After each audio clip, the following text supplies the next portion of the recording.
Hello et bienvenue dans le podcast Astrophile of Coaching. Je m'appelle Florence, coach et astrologue, passionnée par les symboles du zodiaque depuis plus de 20 ans. Ici, on parle des signes, des planètes, des aspects, des transits et plus pour t'aider dans ton analyse et aborder la vie sous plusieurs angles. Si tu es dans la démarche d'apprendre à lire un thème astral, le tien, celui de tes proches ou de tes clientes, et que tu cherches tips et astuces pour faciliter et simplifier ta lecture, tu es au bon endroit. Que tu sois au chaud, au froid, assise, debout ou au volant, savoure ce moment et profite de l'épisode du jour. Belle écoute!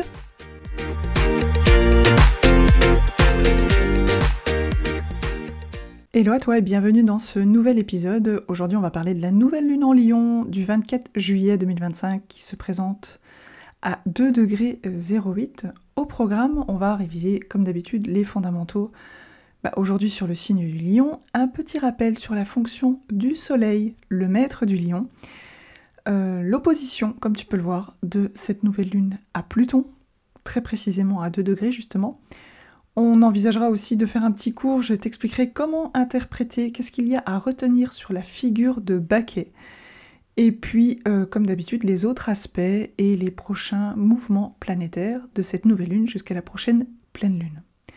À la fin de cet épisode, tu auras appris ou révisé, en mode récré, l'ambiance d'une lune en Lion, ses verbes, ses plus beaux verbes, et le rôle du soleil dans un thème astral, revenir au personnage central de notre histoire. En mode technique, que symbolise l'opposition de Pluton et les alliances que cette opposition reçoit grâce aux planètes en Bélier et en Gémeaux. Et puis en mode pro, j'en parle pas spécifiquement, mais note simplement que toutes ces énergies concernent surtout, j'ai envie de dire, les signes Yang, donc feu et air, du premier décan et plus particulièrement entre 0 et 2 degrés. Alors les fondamentaux à connaître sur le Lion, c'est le 5e signe du zodiaque et en 2025, le soleil traverse son maître du 22 juillet 15h17 au 22 août 22h21, heure de Paris. Le Lion, on se rappelle, c'est un signe Yang, donc très ouvert, très extraverti, assez démonstratif, deuxième signe de feu, donc très positif, très chaleureux, très généreux aussi. Et il représente aussi le 2e signe fixe. Il immortalise l'été. Donc ici, en lien avec le cycle qui nous occupe, l'été s'installe, le soleil rayonne et la nature offre ses plus beaux atouts. C'est le signe des plaisirs et de la lumière.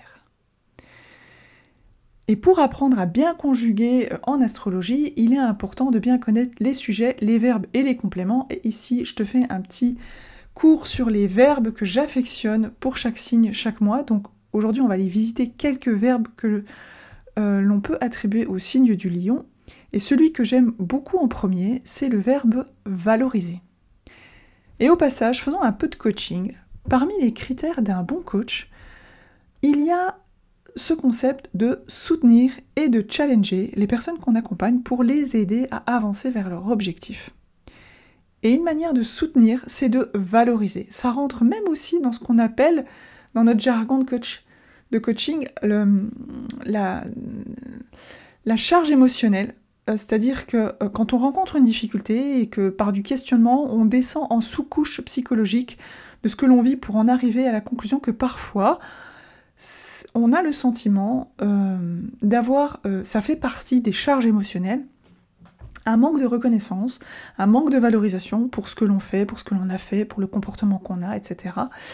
Et je peux imaginer que cela paraisse plus facile à dire qu'à faire, mais avant de chercher la valorisation de l'extérieur, il est important de reconnaître sa propre valeur pour ce que l'on considère comme beau en soi, que ce soit par l'image ou par l'intelligence ou par un comportement, une attitude, une noblesse de cœur, peu importe. S'aimer, se reconnaître et se valoriser soi-même est une étape indispensable pour atteindre une forme d'estime de soi, de confiance en soi, en la vie, et aider les autres aussi à en faire autant. Ça, c'est une petite parenthèse. Et d'ailleurs, ça ira bien un petit peu avec le sujet sur la symbolique du soleil dans notre thème, on pourra y revenir après justement. Quelques autres verbes à retenir pour interpréter le Lion, c'est donc aimer, créer, éclairer, estimer, honorer, régner, réussir, important pour le lion de réussir. Mais on peut aussi avoir de l'amour pour ses échecs et reconnaître que ça nous aide aussi dans l'échec parfois de encore mieux savourer les réussites qui viennent après. Mais il y a aussi dans les verbes du lion aveugler, s'aveugler par trop de sensibilité, ça va bien avec la lune d'ailleurs, trop de sensibilité aux louanges. Il y a aussi le verbe dominer qui appartient au signe fixe, flatter et pavaner. Et la théorie d'une lune en lion, l'ambiance se veut lumineuse, confiante, généreuse, loyale, positive, aimante, puissante, rayonnante. Donc voilà un petit peu vraiment le vocabulaire qu'il faut se rappeler quand on traverse la saison du lion, et ici avec cette nouvelle lune, comment on revient à cette estime de soi, à cet amour pour soi, à cet amour pour la vie, et tout ce qui nous entoure et que l'on trouve de beau et d'éclairant et de lumineux. Alors le mois dernier, nous avions vu la lune en cancer en domicile, cette fois-ci c'est le soleil en lion qui est chez lui. Je continue mon petit cours d'astrologie pour se rappeler des bases. Toujours important de revenir aux bases pour ne pas se perdre dans les méandres astrologiques, surtout quand on va voir après qu'elle s'oppose à Pluton ce mois-ci. Le soleil dans un thème astral symbolise et même représente, autre verbe que l'on peut attribuer au lion, le verbe représenter, l'acteur principal de notre vie. C'est le héros ou l'héroïne de notre histoire, ce soleil. La conscience de ce que nous sommes, ou tout du moins la volonté de ce que nous voulons représenter. Et l'idée ici n'est pas de se mettre dans la peau d'un lion. L'idée avec cette nouvelle lune en lion, ce que j'ai envie de t'inviter à faire, à identifier, à te rappeler, c'est te renvoyer à ton propre signe solaire et te demander de quoi es-tu fier de rayonner avec ce signe. Et chaque signe dispose de ses plus belles lumières. Même par exemple pour un Capricorne. Et c'est cet exemple-là que je vais donner. Avec un soleil en Capricorne, tu pourrais dire moi je rayonne la grisaille. Non, non, non. Tu rayonnes aussi de sagesse, de discipline. Peut-être que ta volonté c'est d'aller vers de l'économie, de construire un chemin qui te fasse aller le plus loin possible, le plus longtemps possible. Et tout cela est honorable.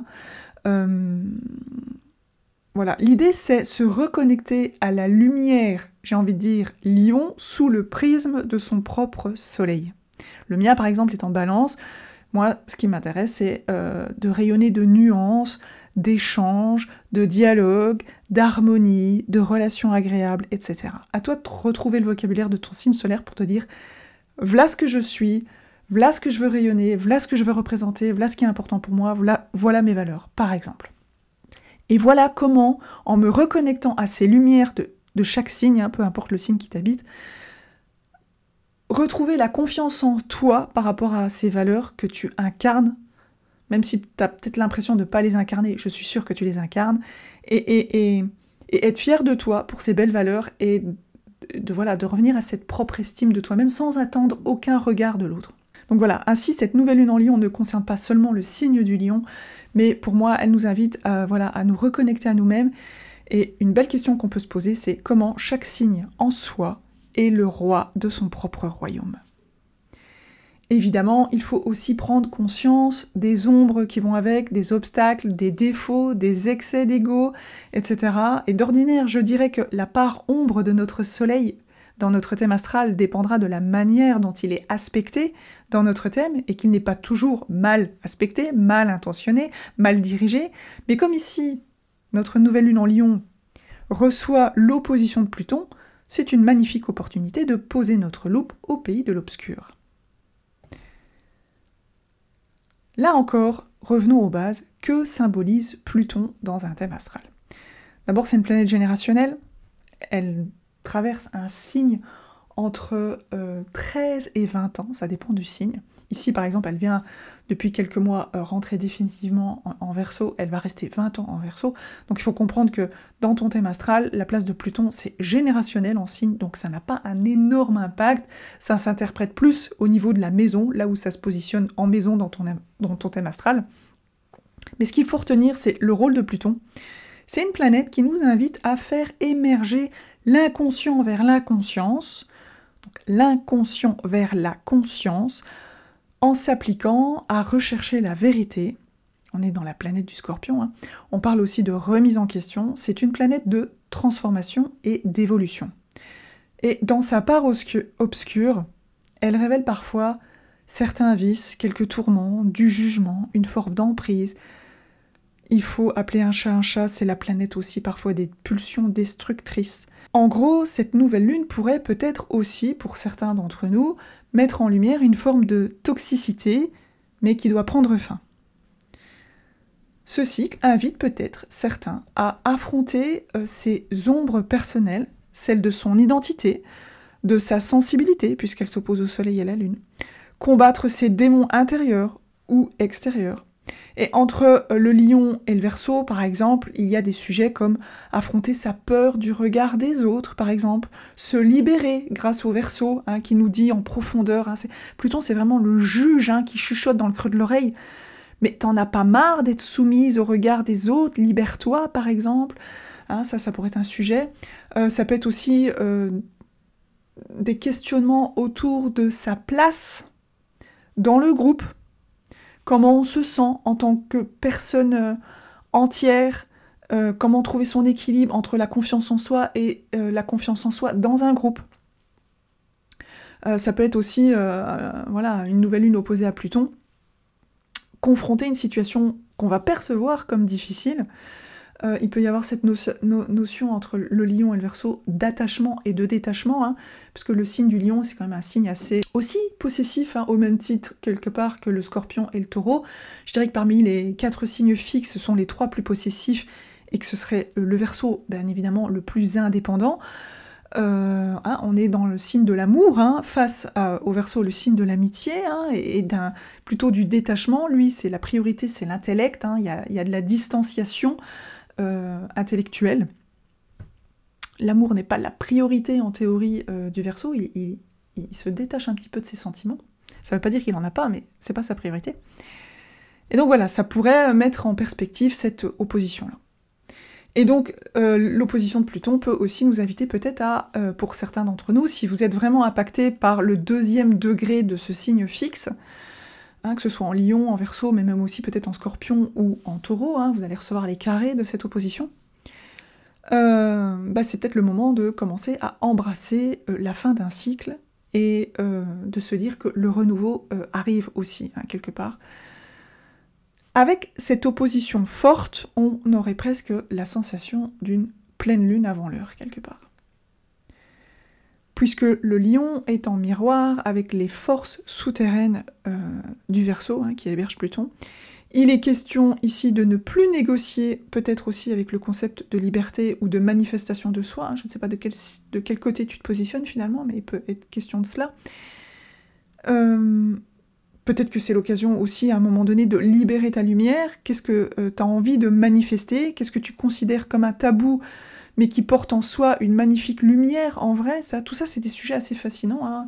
C'est vraiment un rapport entre l'ombre et la lumière, hein, de toute façon, entre soit le lion et le scorpion, soit le lion et Pluton. Avec en filigrane des sujets autour de l'axe lion-verseau, l'amour-amitié, la créativité collective et individuelle aussi, le côté action versus le côté esprit, etc. Et on a quand même une bonne nouvelle, puisque je te l'ai dit en introduction, on a cette pleine lune opposée à Pluton. Ces deux-là sont soutenus par un baquet. Alors, qu'est-ce que c'est qu'un baquet et comment l'interpréter? Déjà, techniquement, la figure de baquet, c'est une opposition qui est reliée à 2 autres points dans le thème par des sextiles et des trigones. Chacun est relié aux mêmes planètes. Et ces 2 autres mêmes planètes, dans 2 autres signes, sont eux-mêmes en sextile. Donc ici, on le voit que en fait, cette opposition fixe est reliée au Bélier et au Gémeaux. Retiens ceci, de manière générale, pour interpréter cette figure, peu importe où elle se trouve en fait, hein, donc soit un baquet yang, comme c'est le cas ici, parce que ça concerne les signes de feu et les signes d'air, donc on est dans des signes yang, ça pourrait être un baquet yin, où ça va concerner les signes de terre et d'eau, hein, pourvu que les planètes soient dans des signes vraiment en aspect, j'ai envie de dire, parfait, et pas dissocié, bien évidemment. La base à intégrer pour interpréter cette figure, c'est d'être capable d'abord de mettre des mots en premier sur l'énergie de l'opposition. Donc le truc à identifier en premier et à retenir, c'est avoir en tête les mots de l'axe, puisque chaque opposition représente un axe. Donc si c'était entre le bélier et la balance, ce serait l'axe de la relation. Si c'était entre le taureau et le scorpion, ce serait l'axe des ressources. Entre le gémeaux et le sagittaire, l'axe des mouvements, de la communication, etc. Donc ça, c'est la première chose à retenir. Voilà comment tu peux tout doucement libérer ton interprétation. D'abord commencer par cette opposition dans la sous-personnalité, si tu analysais un thème, et ensuite se rappeler au mode. De quel mode on parle, de quel positionnement on parle. Ici, on est sur un mode fixe, donc nous sommes en présence d'une lunaison qui pourrait nous soumettre à de l'entêtement peut-être, un besoin de débattre ou d'agir sur des convictions bien arrêtées. Ici, entre le lion et le verseau, la politique est souvent au centre de l'attention, et quand je parle de politique, ce n'est pas forcément au sens global du monde ou d'un pays. Ça peut être aussi la politique d'une entreprise, ou même la politique d'une famille, pourquoi pas. Même si, du coup, si ça se passe en maison 4, j'invente. Ce qu'il faut retenir, c'est un chef de famille, d'entreprise, de patrie, par le côté lion, face à un collectif. Ou un collectif face à une autorité. Bref, rien qu'avec l'opposition, il y a déjà pas mal de sujets qu'on pourrait mettre sur la table pour identifier là où on se sent concerné par le sujet du jour. Et grâce à la présence des deux autres modes du même genre et des mêmes éléments, puisque on a une conjonction en bélier et une planète en gémeaux, qui s'entend autant avec le bélier, avec le verseau et le lion de part et d'autre, il y a un processus qui atténue le conflit et qui apporte des solutions cardinales immutables. Ici, en l'occurrence, c'est surtout de la réflexion, de l'imagination et de l'ingéniosité. Mais pour revenir à ce que je disais précédemment, avec mon histoire d'amour intérieur, d'auto-valorisation, d'un côté avec le lion, et de jugement ou de tourment que Pluton nous renvoie peut-être avec l'opposition, ce qui est bien dans cette figure, c'est que l'on dispose d'une énergie cardinale pour avancer vers un nouveau chemin d'existence, puisque ça se passe en bélier. J'interprète ça comme une Saturne et Neptune, une force sage et une foi en une renaissance grâce à la conjonction Saturne-Neptune pour réfléchir et imaginer des prochaines décisions. Bon, notons que les deux planètes sont maintenant rétrogrades et qu'il se pourrait que finalement ça apporte une autre forme de marche arrière, mais en vrai il s'agit de prendre le temps à une profonde réflexion de réajustement sur ce nouvel avenir que nous sommes en train d'imaginer et de construire. Et de l'autre côté, le Gémeaux mutable, qui commence à accueillir Uranus, offre sa souplesse, sa fluidité, son ingéniosité dans les échanges pour que le débat fixe soit supportable. Finalement, si tu veux une métaphore, c'est quand on se retrouve enfermé à discuter pendant des heures autour d'une table sur les enjeux du monde ou sur les enjeux de ce qui te préoccupe, certains vont s'assurer, comme le Gémeaux par exemple, de ne pas être trop loin de la porte pour prendre l'air et boire un coup, histoire de ne pas trop s'abrutir. Donc voilà, ça apporte vraiment de l'oxygène aussi. Et une forme de dynamisme mouvant avec le bélier. Parce que, bon, maintenant il faut aller un peu plus loin dans ce processus, c'est que ici ça concerne quand même pas mal de planètes générationnelles, et même Saturne qui est quelque part la 4e planète en partant du plus loin.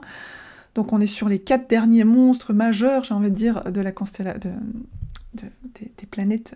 En premier, moi ce qui m'est venu pour faire une synthèse de tout ça, j'ai imaginé que c'est comme si chaque individu que nous sommes, par le prisme du lion qui est en nous, puisqu'il héberge le soleil et la lune, des planètes pour le coup très personnelles, c'est comme si chaque individu que nous sommes et qui fait de nous des acteurs à part entière de cette vie dans laquelle nous sommes, se retrouvait face à un collectif dont nous faisons partie en même temps, en pleine métamorphose, en plein changement, en pleine nouvelle construction, en pleine nouvelles aspirations.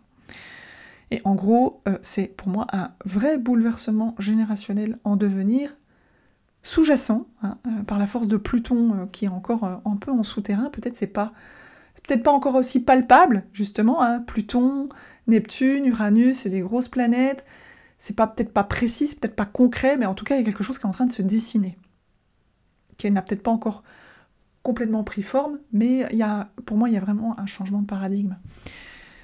Et j'aime imaginer que la tension qu'on pourrait vivre par le canal de l'opposition est atténuée, que les fameuses ombres les fameuses potentielles remises en question que l'on vit, soulignées par la planète souterraine, disposent d'une nouvelle foi en ses futures actions et des idées qui fusent et qui se partagent, hein, puisque le Gémeaux c'est quand même un signe qui s'exprime, qui papote, qui échange ses idées, donc c'est bien soutenu, hein, on n'est pas tout seul non plus dans notre bulle, à vivre peut-être ce qui nous est difficile à vivre, j'invente. Et bon, tout ça c'est comme un nouveau jeu, un nouveau game, une nouvelle structure, de nouveaux idéaux qui se préparent à se mettre en place. Voilà un petit peu en gros ce que cette figure m'inspirait, et bon, voilà, considère cela autant d'un point de vue individuel que collectif. À toi de voir comment tu te sens impliqué dans cette interprétation. Pour les autres aspects de cette carte, en bref, donc on a Mercure qui a commencé sa rétrogradation le 18 juillet à 15 degrés, donc là au moment de cette nouvelle lune il est déjà à 13,50. Donc là, c'est intéressant à observer dans ton thème, si tu as une planète entre 10 et 15 degrés du Lion, mais aussi d'un signe fixe, hein, même si ça se passe en Verseau, en Scorpion ou en Bélier, ou pas en Bélier, mais en Taureau, mais même en Bélier ou en Sagittaire, hein, même si tu as un trigone, ça peut être aussi intéressant. Bref, si tu as quelque chose qui se passe entre 10 et 15, peut-être que tu auras une sensation de blocage par rapport à un mouvement, par rapport à un message, par rapport à une nouvelle, hein, puisque c'est la planète du messager. Bon, on est en plein milieu de l'été, l'administration est un peu à l'arrêt, les entreprises sont en vacances, donc voilà, il faut prendre son mal en patience. Moi-même, dans mon côté privé, j'en fais les frais, j'attendais une réponse, et puis voilà, on m'a dit, elle est en congé, donc il faut attendre, etc. Donc ça, on peut pas y échapper, il faut faire avec, il faut embrasser ça. Ce Mercure en Lion, si je ne considérais pas les astéroïdes et que je ne prenais que les planètes majeures, on pourrait avoir l'impression que Mercure est isolé. Hein, tu vois qu'il ne forme pas d'aspect. Ici, j'ai mis la carte où j'ai enlevé les aspects aux astéroïdes et aux points fictifs. Mais en vrai, il n'est pas complètement isolé si on intègre les astéroïdes, puisqu'on voit que Mercure en Lion est en carré à Vesta en Scorpion. Donc moi, j'interprète ça comme peut-être un esprit qui navigue entre la confiance du Lion et peut-être des doutes et des tourments quant à la mission qu'on se donne, c'est ça Vesta, la mission qu'on se donne en Scorpion, d'une forme de vérité, mais Mercure se dit, est-ce que je devrais pas rester positif, est-ce que je devrais pas aller trop dans les profondeurs, est-ce que je devrais pas rester superficiel, j'invente, c'est comme ça que ça me vient spontanément. Bon, ça c'est à toi de voir si tu te sens impliqué. On a aussi Mercure en trigone à Cérès, hein, la mère cartésienne. Donc ici j'ai imaginé un mental qui prend soin de ses proches par des mots positifs, et peut-être aussi qui encourage à l'autonomie, hein, à rendre sa progéniture autonome. Ça peut être autant sur l'ascendant que le descendant. Hein. Moi je pense qu'il peut y avoir un échange soit avec ses enfants ou avec ses parents. Et puis on a une petite Vénus en Gémeaux, en carré, quasiment parfait, à Mars en Vierge. Donc ici c'est un cœur qui s'amuse et un Mars qui s'attelle à la tâche intérieurement. Donc on est sur deux signes mutables, hein. L'esprit en prend pour son grade, et voilà, l'esprit et les sentiments permutent entre légèreté et sens du devoir. Donc ça, faut embrasser aussi dans son quotidien ce truc qui nous dit, bon là j'ai envie de m'amuser, et puis ouais non mais là il faut que je sois sérieuse, et aussi peut-être entre doute et insouciance. Et puis le dernier aspect que tu peux voir, c'est Mars en Vierge face à Saturne et Neptune, mais ici c'est une opposition dissociée, que je vais mettre de côté, en attendant que Mars arrive en Balance, puisque tu vois bien que Saturne et Neptune sont au début du Bélier. La vraie opposition, ce sera quand Mars sera au début de la Balance, ce qui va arriver assez vite, et ce qui va me conduire naturellement justement vers le dernier point, les mouvements planétaires de cette nouvelle lune à la prochaine pleine lune. Donc ici, je te rappelle, le 18 juillet, donc on a eu Mercure qui rétrogradait à 15 degrés et qui va rétrograder jusqu'au 11 août. Mercure va redescendre jusqu'à 4 degrés 15. Donc tout ce qui se passe entre 4 et 15 degrés du Lion ou d'un signe fixe va être vécu 3 fois, j'ai envie de dire, hein, par cet aller-retour de Mercure. Le 22 juillet, on a le Soleil qui rentre en Lion. Le 24, on a cette nouvelle lune. Le 30 juillet, on a un autre astéroïde très intéressant qui rétrograde, c'est Chiron. Chiron entame sa rétrogradation ce 30 juillet à 27 degrés 10 du Bélier.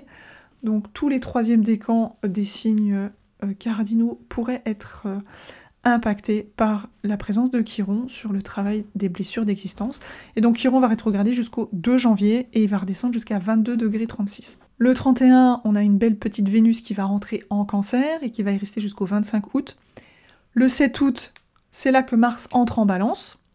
Donc il va former son opposition d'entrée à Saturne et Neptune. Mais ici, j'ai surtout retenu qu'en même temps, et c'est ça qui est super beau dans cette carte, qu'on verra probablement à la pleine lune, c'est que dès son entrée, Mars en Balance forme son trigone d'air à Uranus en Gémeaux et Pluton en Verseau. Donc, j'imagine qu'on sera pas loin du cerf-volant pour le coup. Et le 9 août, on aura une pleine lune en Verseau à 17 degrés, et là on aura une figure d'enveloppe ouverte. Donc ça sera l'occasion, j'espère que j'aurai le temps d'y revenir. Ici on a vu le baquet, j'espère pouvoir venir réexpliquer ce que c'est que la figure d'enveloppe ouverte. Donc en gros, voilà pour ces énergies de cette nouvelle lune en Lion. Comme d'habitude, si tu me découvres, note que tu peux télécharger ton calendrier lunaire 2025. Je suis en train de préparer le calendrier lunaire 2026, donc il y en aura encore un gratuitement l'année prochaine. Tu peux aussi télécharger ta formation gratuite, ton profil astral de base. Si tu débutes en astrologie et que tu veux un peu comprendre de façon simple et ludique les rouages, les premières choses à identifier dans son thème. Et puis voilà, comme d'habitude, tu as toute mon actualité sur astrophilosophe.com pour voir comment j'organise mes formations, comment tu peux souscrire, comment tu peux rejoindre un coaching ou une analyse de thème, etc. Donc voilà, j'espère que cette vidéo t'aura appris des choses, que tu auras réussi à retrouver estime et confiance en toi, que tu prendras le temps de te reconnecter à tes plus belles valeurs, tes plus beaux atouts, voilà, qui te permettent de diffuser ta lumière. Diffuse ta lumière, brille pour toi d'abord, le reste suivra, j'aime bien dire avec le signe du lion. Voilà, n'hésite pas à partager à quelqu'un qui en aurait besoin, et puis voilà, on appuie sur le petit pouce j'aime, et puis je te souhaite un bel été, une belle nouvelle lune, prends bien soin de toi, et je te dis à très bientôt pour la suite.